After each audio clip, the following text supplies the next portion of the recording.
Hello, ladies and gentlemen. Today we're going to continue our examination of the different body systems. And today, as you can see, we are going to be covering the skeletal system. We're going to set up, oops, sorry, I don't have my stand with me at home. We're going to be covering and make sure that we set it up the same way we set these first two, the reproductive and endocrine. We want to make sure we set up our skeletal system in the same way. So it should look just like this. As you can tell, the next system, or what we're doing tomorrow, is the muscular system. So let's get started. And I'm going to start by taking a break here. And there's a couple of little short films that I usually like to show. Their best part is that they're all cartoons.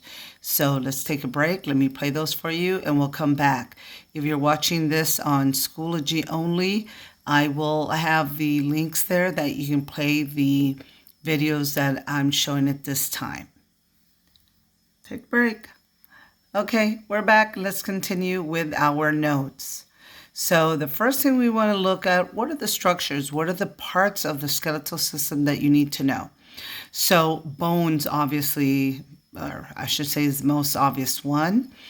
But along with bones, we have to know that what the reason you're able to move because of your skeletal system is because you can have these bones come together in what we call joints.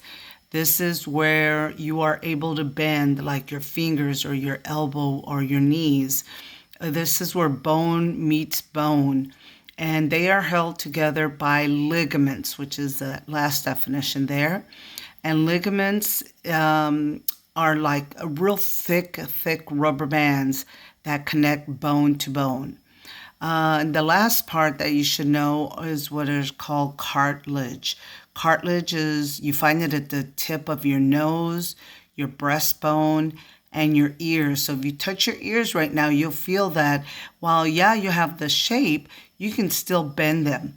That's because cartilage is soft. There's some animals like sharks that are entirely made of cartilage. They don't leave a skeleton. The only thing that sharks leave behind are their teeth, which is part of their skeleton. It's part of your skeleton as well. So I have a couple of other films that I'm going to show you here. Again, if you are watching this strictly Schoology at home, I will have the links of the videos that I want you to play at this point, and we'll be right back. Alrighty, we're going to continue with our notes. And here, now we're going to talk, we talked about structure. Now we're going to talk, what is the function of the skeletal system? So I would say these are the three main functions. Number one, it supports and it shapes your body. And as you saw, Peter lost his skeleton and he had no shape to his body. If you're a different organism, like a leopard, then your skeleton is different because they have a different body shape. It protects major organs. So the brain is found inside the cranium, and that protects it. Your heart, your organs, lots of those, most of those soft organs are protected by your rib cage. The nerves that run from your brain down to the rest of your body are protected within your spinal cord. And another function that the skeletal system has is it allows movement. Okay, without the skeletal system being attached to muscles, it didn't matter. Like Peter, you could be all muscles, but it would be very difficult to move, or if not at all, if you didn't have the skeletal system to carry the muscles. We have, I'm going to add this at the end here. So another super important function of the skeletal system is that it makes your blood. So I have always found this really remarkable and really interesting, that the bone marrow in the middle of your long bones is where your blood is made. If you did a cross cut like that picture in red, the inside part of it, the marrow, that's where your blood is made, the red blood cells, as well as your white blood cells, which help protect you from invaders like bacteria and viruses and such. So your bone marrow is where the blood is made.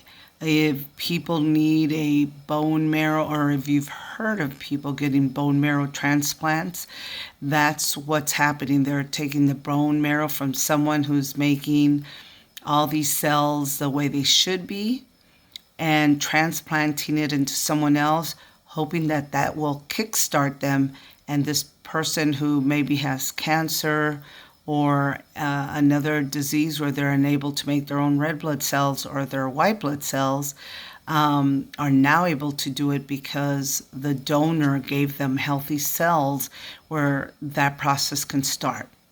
So the 4 functions of the skeletal system is to give shape and support to the body, protect the major organs, allow the muscles to move, and make the blood cells for your body. And they make every day trillions of them. So the last part we're going to look at is how does the skeletal system interact with other systems of your body. So the skeleton, as I mentioned before, it physically supports and protects the organs of systems like the lungs and the respiratory system, or the heart, which is part of the circulatory system. It also works with the muscular system, and muscles are able to move bones. Then the last system here with our blood and bone marrow is that it works with the circulatory system, and that's because the circulatory system is a system that once those blood cells are made, it picks it up at the bones and takes it to the rest of your body. It would do you no good if the bones made all these blood cells and they just stayed in that spot. So in this case, the circulatory system picks them up and delivers them wherever they need to go in your body. And again, your final product should look like this. I will tell you, just do the best you can in drawing some of those images that I've put in.